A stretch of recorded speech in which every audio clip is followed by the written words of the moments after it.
السلام علیکم ناظرین، آپ دیکھ رہے ہیں home T V news bulletin کا باقاعدہ آغاز کرتے ہیں۔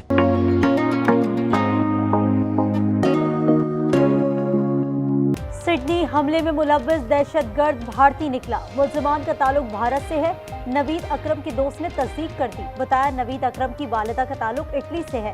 جھوٹے پروپیگنڈے میں بھارتی میڈیا پیش۔ بھارتی نیوز ایجنسی ANI نے حملہ آور کے پاکستانی ہونے کی خبر چلا دی۔ ایکس پر جعلی پوسٹ کی بھرمار، کچھ سوشل میڈیا پر حملہ آور کے افغانی ہونے کا شبہ، تعلق ننگرہار سے بتایا جا رہا ہے۔ شیخ نوید نے کہا گمراہ کن مہم کی وجہ سے ان کی جان کو خطرہ لاحق ہو گیا۔ پر میڈیا رپورٹس کہ وہ جو شوٹر تھا، ون آف دی شوٹر، اس کا نام نوید اکرم تھا اور میرا بھی نام نوید اکرم ہے۔ اس چیز کا فائدہ اٹھا کے کچھ ٹویٹر پہ کچھ اکاؤنٹس نے میری فیس بک سے میری پکچر اٹھائی اور اس پکچر کو وہ لوگ ریلیٹ کر رہے ہیں کہ وہ بندہ ہے۔ یہ جو پروپیگنڈا ہے، یہ جو میں نے چیک کیا ہے، یہ انڈین اکاؤنٹس کے تھرو ہے۔ آسٹریلیا میں دہشت گردی کے واقعے میں ملوث 2 حملاور کون؟ تفصیلات سامنے آ گئیں۔ دونوں باپ بیٹا نکلے۔ New South Wales police commissioner کے مطابق 50 سالہ باپ فائرنگ کے تبادلے میں ہلاک ہو گیا۔ 24 سالہ بیٹا شدید زخمی حالت میں گرفتار۔ حملاور گن کلب کا ممبر اور 2015 سے اسلحہ لائسنس رکھتا تھا۔ ملزمان کے گھر سے اسلحہ اور بارودی مواد برآمد۔ سڈنی کے ساحل پر حملے میں ہلاکتیں 16 ہو گئی، 40 زخمی، 6 کی حالت تشویشناک قرار۔ مرنے والوں میں ایک بچی بھی شامل۔ آسٹریلوی وزیر اعظم اینتھونی البنیز نے حملے کو دہشت گردی قرار دیا ہے۔ آسٹریلیا میں آج قومی سوگ، قومی پرچم سڑنے کو، صدر ٹرمپ کی واقعے کی مذمت۔ UN سیکرٹری جنرل نے حملہ سفاکانہ قرار دیا۔ پاکستان، ایران اور عرب ممالک کی بھی مذمت۔ اسرائیلی حملے میں شہید حماس کے سینئر کمانڈر رائس سعد سپرد خاک۔ نماز جنازہ میں شہریوں کی بڑی تعداد شریک۔ اسرائیل کے خلاف نعرے، معاہدے کی خلاف ورزی کو سوچی سمجھی پلان کا حصہ قرار دیا گیا۔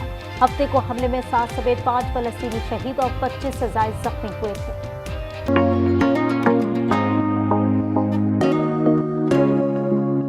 جعلی ڈگری کیس میں جسٹس طارق جہانگیری کا اعتراض چیف جسٹس سرفراز روگر نے مسترد کر دیا۔ کراچی یونیورسٹی کے رجسٹرار ریکارڈ سمیت اسلام آباد ہائی کورٹ طلب۔ جسٹس جہانگیر نے موقف اختیار کیا کہ حلفیہ کہتا ہوں میری ڈگری اصلی ہے، مجھے 2 رکنی بینچ پر اعتماد نہیں۔ علیمہ خان کے خلاف 26 نومبر احتجاج کیس کا باقاعدہ ٹرائل شروع، پہلے گواہ کا بیان ریکارڈ۔ عدالتی حکم کے بعد علیمہ خان کے وارنٹ گرفتاری منسوخ، عدالت نے فرد جرم کی کارروائی کے خلاف درخواست مسترد کر دی۔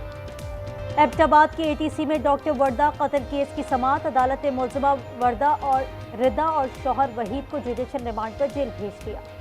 میاں بیوی کے قتل کے بعد لاش لاوارث قرار دے کر دفنانے کی کوشش کی گئی، ملزم DSP سے متعلق اہم انکشافات۔ DIG نے کہا ملزم نے چالاکی سے قتل کیا، ثبوت مٹانے کی کوشش کی۔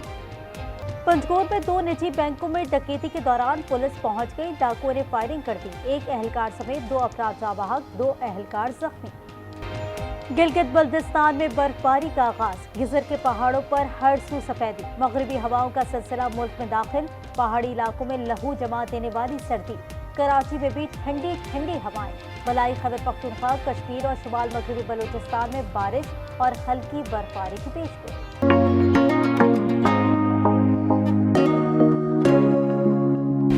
IMF کو خط لکھا گیا، PTI نے ملک کو دیوالیہ کرنے میں کوئی کسر نہیں چھوڑی تھی۔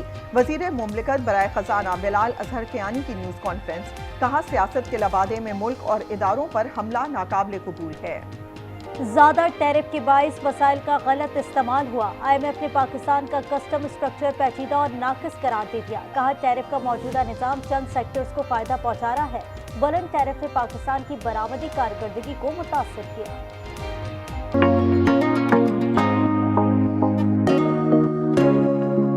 کراچی پولیس کا بڑا اسکینڈل بے نقاب، 28 کروڑ روپے کی منشیات جن سے برآمد کی ان کو ہی 5 کروڑ روپے میں فروخت کر دی۔ سنسنی خیز انکشاف پر وزیر داخلہ سندھ شدید برہم، SIU کے 2 افسران معطل، انکوائری جاری۔ کراچی کے علاقے گارڈن میں ٹارگٹ کلر گینگ وار کا کارندہ مارا گیا، ملزم احسان پپو کراچی گارڈن میں بھٹے کے لیے زیر تعمیر پلاٹ پر فائرنگ میں بھی ملوث نکلا۔ کراچی میں راہزنوں سے جان محفوظ نہ مال، گلشن اقبال میں ڈکیتی مزاحمت پر شہری قتل، ملزمان موبائل چھین کر فرار، ملیر میں ڈکیتی کی ویڈیو بھی سامنے آ گئی۔ وزیر اعلیٰ سندھ کا کراچی میں انسداد پولیو مہم کا افتتاح، میڈیا سے گفتگو میں کہا دنیا بھر میں صرف پاکستان افغانستان میں پولیو باقی ہے،